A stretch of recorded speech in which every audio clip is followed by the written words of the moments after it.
오늘 우리에게 주시는 하나님의 말씀은 요한복음 9장 1절에서 7절의 말씀입니다. 요한복음 9장 1절에서 7절 신약 160쪽입니다. 제가 봉독하겠습니다. 예수께서 길을 가실 때에 날때부터 맹인된 사람을 보신지라. 제자들이 물어 이르되 라삐여, 이 사람이 맹인으로 난 것이 누구의 죄로 인함이니까? 자기니까 그의 부모니까? 예수께서 대답하시되 이 사람이나 그 부모의 죄로 인한 것이 아니라 그에게서 하나님이 하신 일을 나타내고자 하심이라. 때가 아직 낮음에 나를 보내신 이의 일을 우리가 하여야 하리라. 밤이 오리니 그때는 아무도 일할 수 없느니라. 내가 세상에 있는 동안에는 세상의 빛이로라. 이 말씀을 하시고 땅에 침을 뱉어 진흙을 이겨 그의 눈에 바르시고 이르시되 실로암 못에 가서 씻으라 하시니, 실로암은 번역하면 보냄을 받았다는 뜻이라. 이에 가서 씻고 밝은 눈으로 왔더라. 아멘.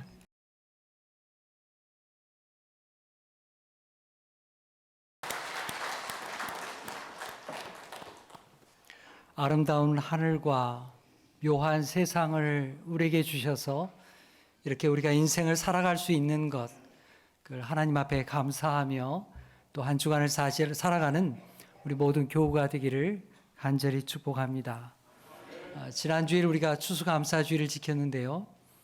추수감사주일뿐만 아니라 또 새로운 시간들을 맞이하면서 오늘 찬송과 같이 우리 하나님께서 우리 주님을 우리에게 주신 것을 감사하고 또 기뻐하는 우리 모든 사랑하는 교우가 되기를 간절히 축복합니다. 오늘 1절 말씀은요, 이렇게 보게 되면 예수님께서 어디론가 가고 계십니다. 근데 어디로 가는지는 정확히 나타나 있지 않습니다. 제자들과 함께 이렇게 길을 가고 있는데요. 가는 길 가운데 이거 보니까 나면서부터 앞을 보지 못하는 그런 시각 장애인을 마주치게 됩니다. 그는 앞을 볼 수 없었기 때문에 많은 어려움을 가지고 살았지요. 일할 수 없었고요. 그래서 그가 할 수 있는 일은 사람들 길가에 나와서 구걸하며 살아가는 것입니다. 여러분, 우리가 이렇게 볼 수 있다고 하는 이 은혜가 얼마나 큰 은혜입니까?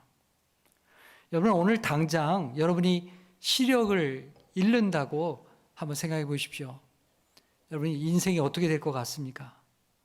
저도 이게 설교 준비하다가 생각했는데요. 정말 나는 아무것도 할 수 없겠구나. 정말 기가 막히겠구나.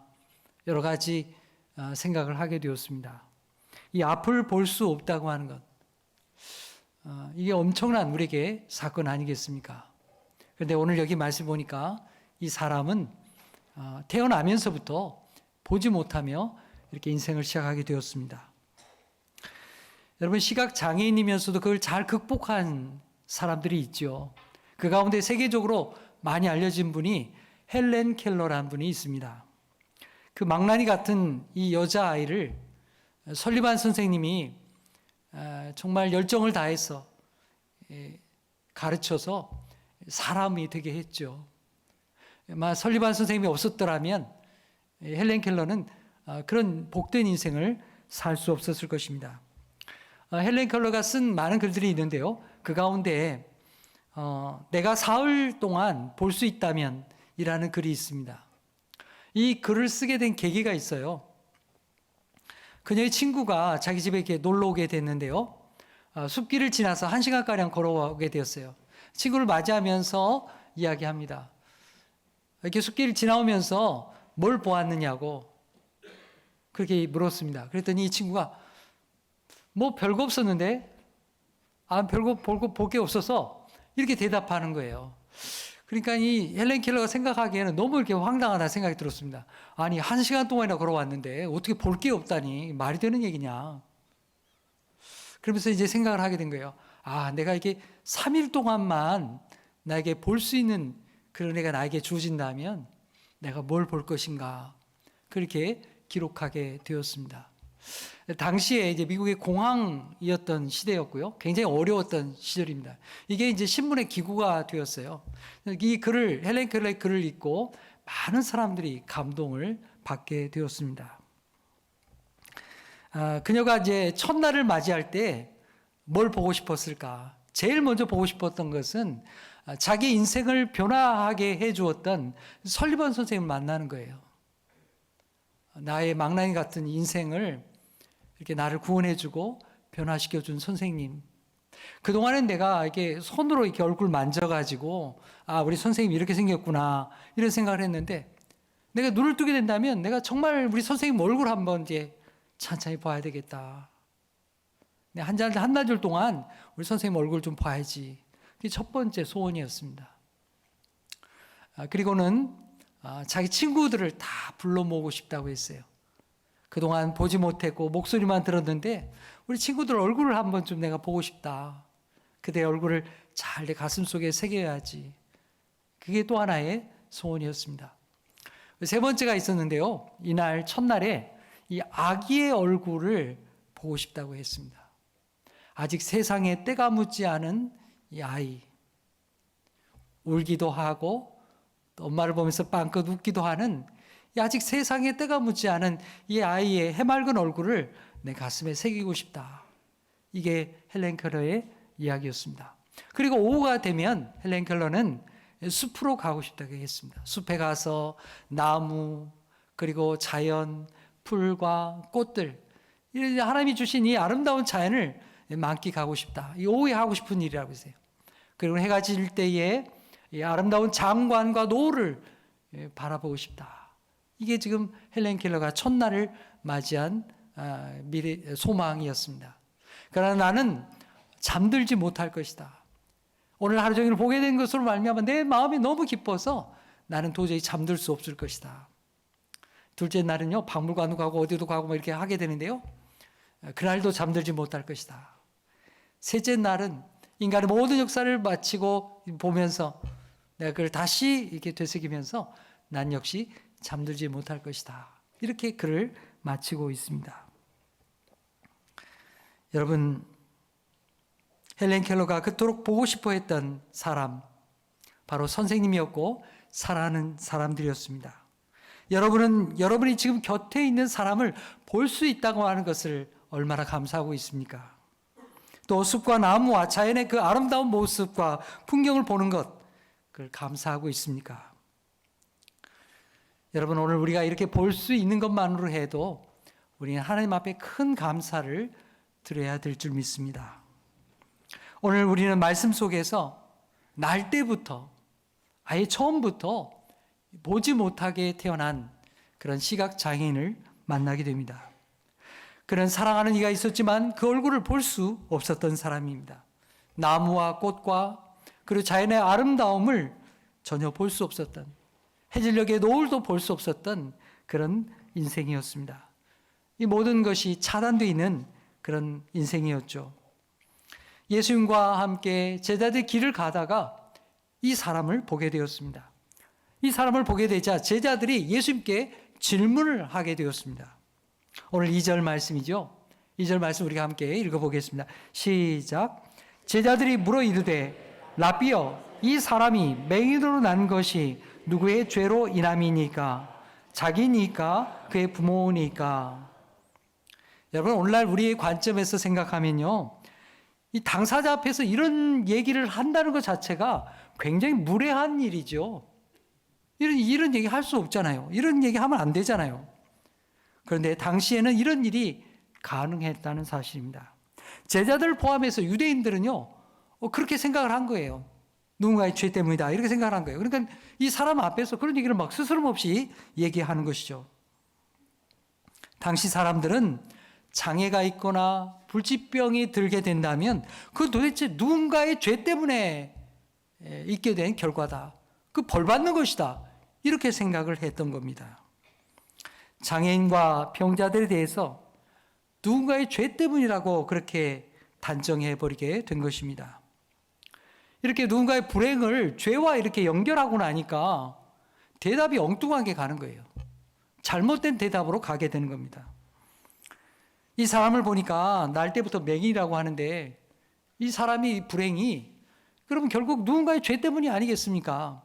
그 어머니의 죄입니까? 아니면은 이 사람이 태중에서부터 뭔가 죄를 지었기 때문입니까? 그런 질문을 제자들이 하고 있는 것입니다.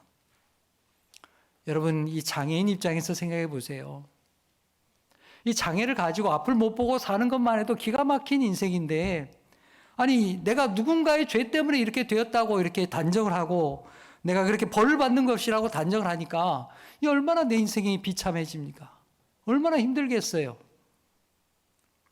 구걸하는 이 맹인은 이렇게 무시를 당하고 천대받으며 살아왔던 것입니다. 제자들은 이 장애인의 아픔을 전혀 살피지 않았습니다. 그리고는 그가 누구의 죄 때문에 이렇게 장애인이 되었느냐고 그게 그냥 궁금해가지고 예수님 앞에 묻고 있는 것입니다. 참 난감한 질문이지요. 예수님께서 어떻게 대답하실까요? 궁금하잖아요. 오늘 3절에 예수님의 대답이 나와 있습니다. 우리 함께 읽겠습니다. 시작. 예수께서 대답하시되 이 사람이나 그 부모의 죄로 인한 것이 아니라 그에게서 하나님이 하시는 일을 나타내고자 하심이라. 아멘. 여러분, 놀라운 말씀이죠. 발상의 전환을 가져오는 놀라운 대답입니다. 당시에 이 제자들과 사람들은요, 도저히 이렇게 생각하지를 않았어요. 우선 우리는 예수님의 이 말씀을 오해하지 않아야 됩니다. 무슨 말이냐면, 이 하나님이 하시는 일을 하기 위해서 이 사람을 일부러 이렇게 장애로 되게 태어나게 했다. 여러분, 이런 뜻이 아니에요. 하나님이 하는 일을 나타내기 위해서 이 사람 일부러 이렇게 병들게 했다. 아니, 우리 하나님 그런 분이 아니에요. 예수님의 말씀은 이 사람이 장애를 가지고 있지만 그 고통 중에 있지만 하나님은 그 사람을 정상인과 똑같이 사랑하신다는 거예요. 비록 그가 아픔과 고통 속에 있다 할지라도 그의 삶에 하나님의 계획이 있고 하나님의 구원이 있다고 그렇게 말씀하시는 거예요. 얼마나 놀라운 이야기입니까? 여러분, 우리 인생은요, 오늘까지 살아오시는 동안에 여러 가지 많은 일들 겪으셨죠. 우리 인생은 왜라는 질문에 대답할 수 없는 일들이 허다하게 많습니다. 여러분, 대답이 나오던가요? 왜라는 대답이 나오던가요? 여러분, 그럴 때 우리는 너무 억지로 대답을 만들어내려고 애쓸 필요가 없습니다.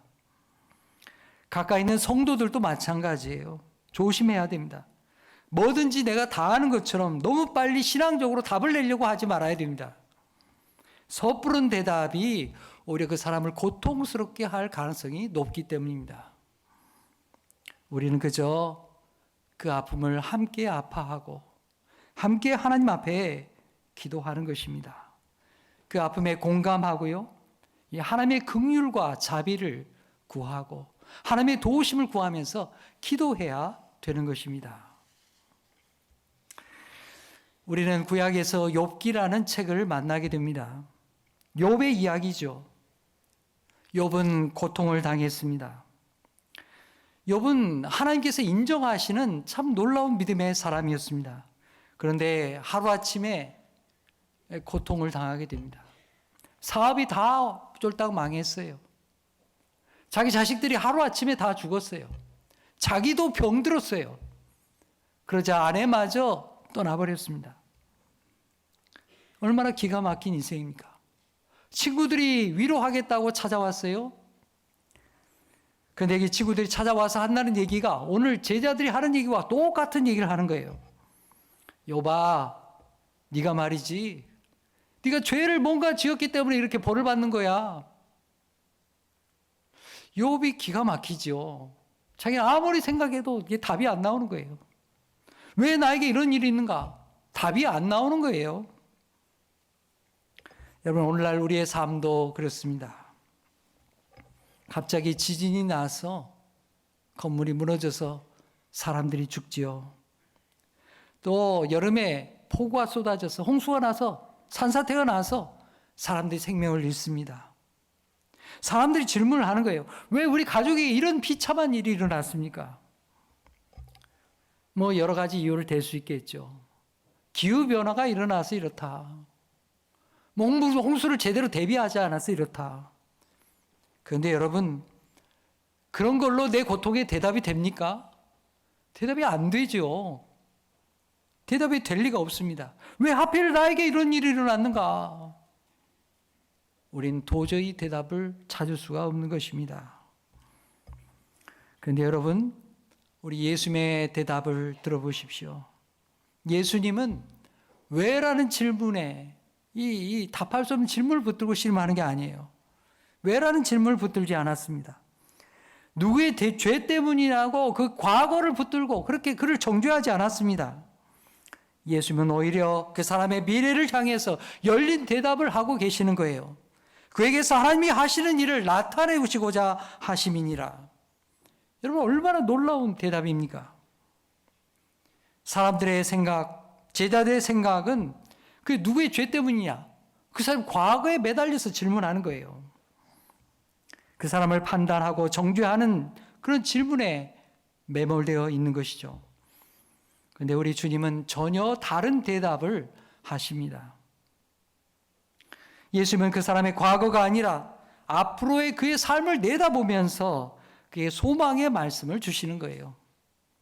내가 비록 장애를 가지고 태어났더라도, 지금 너에게 고통과 아픔이 있다 할지라도 너는 하나님의 형상으로 지음받은 사람이다, 이렇게 말씀하시는 거예요. 하나님께서 너를 장애인이라 해서 천대하는 것이 아니라 정상인과 똑같이 사랑하시고 내 인생에도 하나님의 계획이 있다고 하나님께서 말씀하고 계시는 것입니다. 여러분, 우리 예수님 너무 멋지지 않습니까? 저는 그런 생각이 듭니다. 아니, 어떻게 이런 대답을 하실 수 있는가? 세상 사람들은요, 우리의 겉모습을 보고 판단하지요. 저 사람이 얼마나 가진 게 있느냐, 저 사람이 얼마나 잘났느냐, 저 사람이 정상인이냐, 장애인이냐, 얼마나 건강하냐, 그런 것으로 판단을 합니다. 그러나 우리 예수님은 그렇지 않습니다. 우리 한 사람 한 사람을 다 인격적으로 만나 주십니다. 사랑으로 대해 주십니다. 우리에게 하나님의 계획이 있다고, 하나님의 구원하심이 있다고 우리에게 분명히 말씀하고 계신 것입니다. 여러분, 옆에 계신 분과 인사하겠습니다. 하나님께서 당신을 사랑하십니다. 또 인사하겠습니다. 하나님은 당신에게도 계획이 있습니다. 아멘, 아멘. 여러분, 우리가 아무리 부족해도, 아무리 장애가 있어도 우리 하나님은 우리를 하나님의 형상으로 지으신 줄 믿습니다. 우리를 향한 아름다운 계획이 있는 줄로 믿습니다. 예수님은 이 맹인에게 그저 좋은 말 한마디 던져주고 그냥 쓱 지나간 게 아니에요. 그에게 다가가셨습니다. 그리고는 치유의 손길로 그를 만져주셨습니다. 자, 6절 말씀 우리 함께 읽겠습니다. 시작. 이 말씀을 하시고 땅에 침을 뱉어 진흙을 이겨 그의 눈에 바르시고. 아멘. 예수께서 구체적으로 행동하고 계시죠. 예수님이 침을 땅에 뱉으셔서 진흙을 이기십니다. 아, 침을 뱉었다고 하니까 더러워. 여러분, 이게 아닙니다. 물로 이렇게 진흙 반죽을 만들고 싶으셨는데 물이 주변에 없는 거예요. 물을 찾을 수가 없어요. 하는 수 없이 이게 침을 뱉어서 진흙을, 흙 반죽을 이렇게 만드시는 거예요. 그리고는 그 사람의 눈에다가 이것을 발라주셨습니다. 여러분, 왜 이런 행동을 예수님이 하실까? 왜 예수님께서 이런 행동을 하실까? 여기에는 뜻이 있습니다. 사실 예수님께서는요, 그동안에 이런 방법을 한 적이 없습니다. 한 적이 없고요. 그동안에는 이렇게 하지 않고도 얼마든지 병자를 고치셨어요. 말씀으로 다 고치셨잖아요. 보지 않고도 고치셨어요. 그런데 왜 이번에는 예수님께서 이런 방법을 사용하셨을까요? 진흙을 이겨서 눈에다 바르셨을까요? 주님은 이 사람에게 하나님의 새 창조의 역사가 나타나게 되기를 원하셨던 것입니다. 창세기 2장 7절 말씀 보면요, 하나님께서 인간을 창조하실 때에 흙으로 빚으셨다는 걸 말씀하고 있어요. 우리 함께 읽어보겠습니다. 시작. 여호와 하나님이 땅의 흙으로 사람을 지으시고 생기를 그 코에 불어넣으시니 사람이 생명이 되니라. 아멘. 하나님께서 진흙으로 사람을 만드셨어요. 그리고는 그 코에 생기를 불어넣으셔서 후하고 바람을 불어넣어서 이 하나님의 영으로 살아있는 영적인 존재, 생명의 존재가 되게 하신 것입니다. 지금 예수님이 바로 그와 똑같은 일을 이 앞을 보지 못하는 맹인에게 하고 계신 것입니다. 나면서부터 맹인이 되어서 그는 한 번도 빛을 볼 수 없었습니다. 그래서 한 번도 사람다운 대접을 받지 못하고 살아왔던 이 사람에게 우리 예수님께서 이 새 창조의 역사를 베풀어 주시는 것입니다.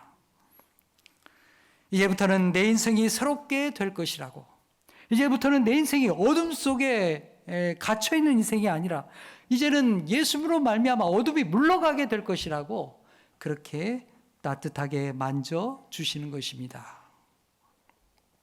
그리고 아주 특별한 사명을 그에게 주시는 거죠. 자, 오늘 7절 상반절입니다. 우리 함께 읽겠습니다. 시작. 이르시되 실로암 못에 가서 씻으라 하시니. 아멘.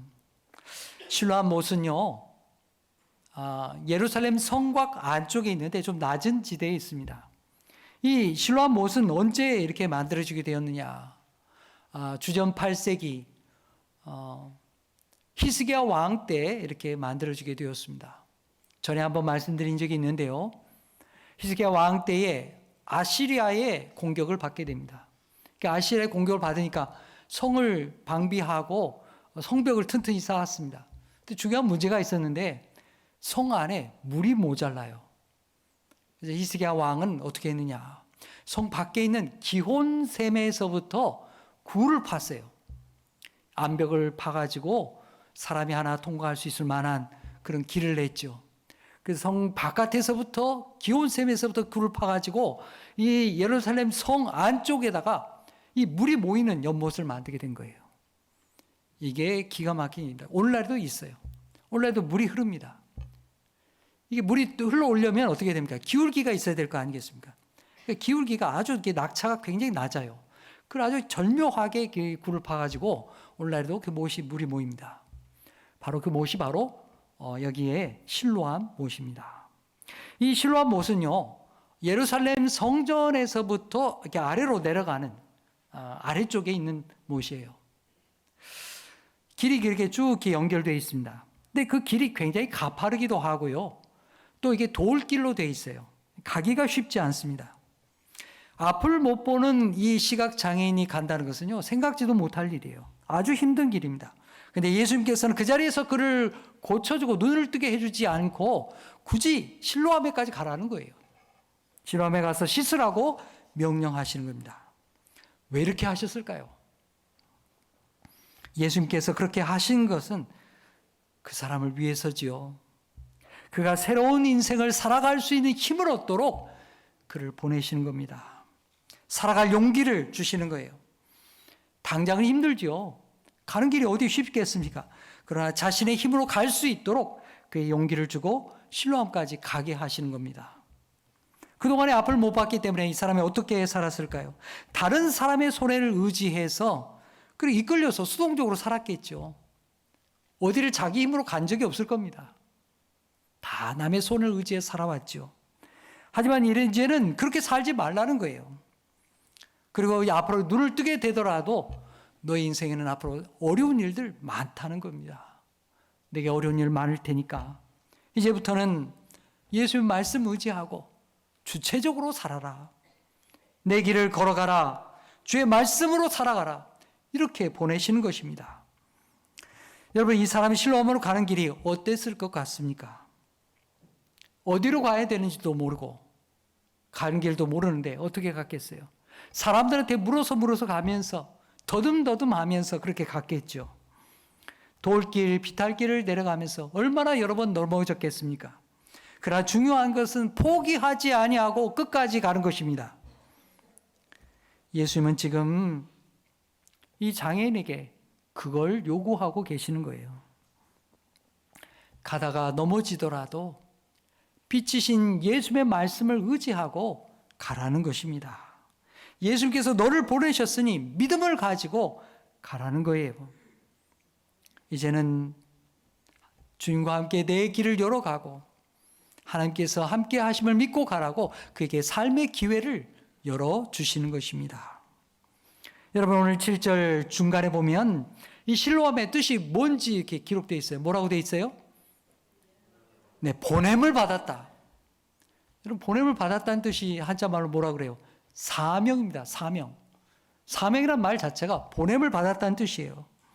실로암에 가서 눈을 씻고 눈을 뜨면서 내 인생이 하나님께로부터 보냄받은 인생이구나, 그걸 깨달으라는 것입니다. 아, 나에게도 사명이 있는 인생이 있구나, 그걸 알라는 거예요. 그동안 나는 아무 쓸모없는 존재라고 생각했습니다. 나는 버려진 인생이라고 생각했어요. 그런데 예수님이 보내시면서 말씀하는 겁니다. 너는 하나님으로부터 보냄을 받은 존재다. 하나님께서 예수님을 이 땅에 보내주신 것과 같이 이제 예수님께서 너를 보내신다고, 너에게는 삶의 이유가 있다고, 너는 삶의 목적이 있다고 그렇게 보내주시는 것입니다. 이제 보냄을 받은 존재로서 살아가라고 그렇게 말씀하고 계신 거예요. 실로암에 가서 눈을 뜨고, 내가 이렇게 눈을 뜨게 된 것이 누구 때문인지를 세상 사람들에게 알리고 하나님의 사랑을 실천하며 멋진 인생을 살라고 그렇게 보내시는 것입니다. 성도 여러분, 여러분도 이 장애인처럼 어려움을 겪고 있습니까? 질병의 문제, 사업의 문제, 자녀의 문제, 또 내일에 대한 불안 가운데 살아가고 있습니까? 내 삶이 아무 의미가 없는 것처럼 느껴지는 분도 있습니까? 만일 그렇다면 여러분, 지금 여러분에게 필요한 것이 바로 우리 예수 그리스도인 줄 믿습니다. 예수님이 여러분을 만져주십니다. 여러분에게 소망을 주십니다. 실로암으로 보내어 주십니다. 예수님의 말씀을 의지하며 살아가라고 우리에게 사명을 주시는 것입니다. 여러분, 이 맹인을 생각해 보십시오. 이 맹인이 눈 뜨고 나서 실로암에 갔던가요? 아닙니다. 눈 뜨기 전에 아직 눈이 아무런 빛이 보이지 아니할 때에 예수의 말씀을 의지해서 실로암까지 갔다는 사실입니다. 가는 길이 힘들고 어려웠지요. 넘어졌습니다. 그래도 포기하지 아니하고 예수의 말씀을 의지해서 새로운 삶을 향해서 나아갔던 것입니다. 사랑하는 성도 여러분, 예수님께서 우리에게 능력의 말씀을 주십니다. 우리에게 믿음을 주십니다. 하나님의 말씀은 살아있고 능력 있는 말씀입니다. 이 사실을 잊지 않기를 축복합니다. 여러분, 우리 예수님은 넘어진 우리를 그냥 내버려 두시는 하나님이 아니십니다. 우리를 찾아오셔서 우리 아픈 자리를 진흙으로 만져주십니다. 상처진 마음, 실패한 자리에 진흙으로 발라주시고 우리를 치유의 손길로, 새 창조의 손길로 빚어주시는 것입니다. 그리고 말씀하십니다. 이제 일어나라. 그리고 내가 너를 보낸다. 아니, 내가 너와 함께 가마. 이제 주님을 의지하고 힘있게 살라고 우리를 보내시는 것입니다. 사랑하는 여러분, 우리 또한 이 사람과 같이 주님의 말씀을 의지해서 힘있게 살아갈 수 있기를 축복합니다. 그리고 우리가 한 가지 더 생각할 것이 있습니다. 예수님께서 치유하는 것으로 치유하시는 것을 지켜보았던 사람들이 있죠. 예수님께서 이 맹인을 치료하는 것 지켜본 사람이 있죠. 예수님 제자들입니다. 제자들은 이 사람이 누구의 죄 때문에 이렇게 됐냐, 이것 따지느라고 정신이 없었어요. 그런데 예수님의 이 사건을 보면서 그들은 알게 됩니다. 예수님이 이들에게 뭘 기대하고 원하고 계실까요? 예수님께서 장애인을 일으켜 주신 것처럼 제자들 또한 주님을 따라서 그런 인생을 살기를 원하시고 계신 것입니다. 그저 종교적인 열심으로 누군가를 정죄하고 판단하는 사람이 아니라 연약한 자를 붙들어주고 그 사람의 생명을 살리고 다른 사람을 풍성케 하고 주님께로 인도하는 사람이 되라고 말씀하시는 것입니다. 성도 여러분, 오늘 내가 주님의 뜻을 따라서 할 수 있는 일이 그 작은 일이 무엇인지 한번 생각해 보시기 바랍니다. 누군가를 향해서 따뜻한 미소를 짓는 것, 누군가의 손을 붙잡아 주는 것, 연약한 우리 어르신들의 어깨에 부축해 주는 것, 낙심한 이에게 생기를 불어넣는 것, 그의 어려운 이야기를 들어주고 삶의 연약함을 붙들어주고 살아갈 용기를 주는 것, 그리고 실제적으로 그 누군가의 도움을 베풀어 주는 것, 그것이 우리 하나님을 믿는 사람의 일이 되어야 되지 않겠습니까? 그것이 세상으로 보냄을 받은 성도의 삶입니다. 성도 여러분, 여러분들이 이 세상으로 보냄받은 주님의 교회입니다. 지난번에 말씀드린 것처럼 이웃을 향하여 따뜻한 환대의 공동체가 되기를 축복합니다. 우리 주변에는 실로암으로 보냄을 받아야 할 사람들이 많이 있습니다. 주님의 말씀을 듣고 실로암에 가야 될 사람들이 많이 있어요. 그분들이 주님을 만날 수 있도록, 그래서 새로운 인생을 살아갈 수 있도록 여러분들이 그렇게 주의 일을 감당하고 환대하며 그들을 인도하는 주님의 일꾼이 되시기를 간절히 축복합니다. 기도하겠습니다. 하나님 아버지, 오늘 말씀을 통하여 우리를 찾아오시는 주님을 만나게 하시니 감사합니다. 사람들은 이 사람이 맹인된 것이 누군가의 죄 때문이라고 단정하고 정죄했지만 예수님은 이 사람에게도 하나님의 사랑이 있다고, 그에게 하나님의 계획이 있다고 말씀하셨습니다. 주님, 주의 말씀이 오늘 나를 향한 말씀인 것을 깨닫게 하옵소서. 우리에게 질병이 있고 캄캄한 일을 당한다 해도 주님이 우리를 붙드시며 사랑하신 것을 믿습니다. 주님, 우리의 상처진 곳에 진흙을 발라 주시옵소서. 주의 손길로 만져주시고 하나님의 새 창조와 새로운 삶으로 우리를 보내어 주시옵소서. 실로암으로 가는 길이 힘들고 넘어짐이 있다 해도 주의 말씀 의지하면서 믿음으로 가게 하여 주옵소서. 곁에 있는 우리들 또한 주의 손길이 되어서 함께 붙들어주고 인도하며 하나님의 능력을 경험하는 복된 믿음의 사람들 다 되게 하여 주시옵소서. 예수님의 이름으로 기도하옵나이다. 아멘.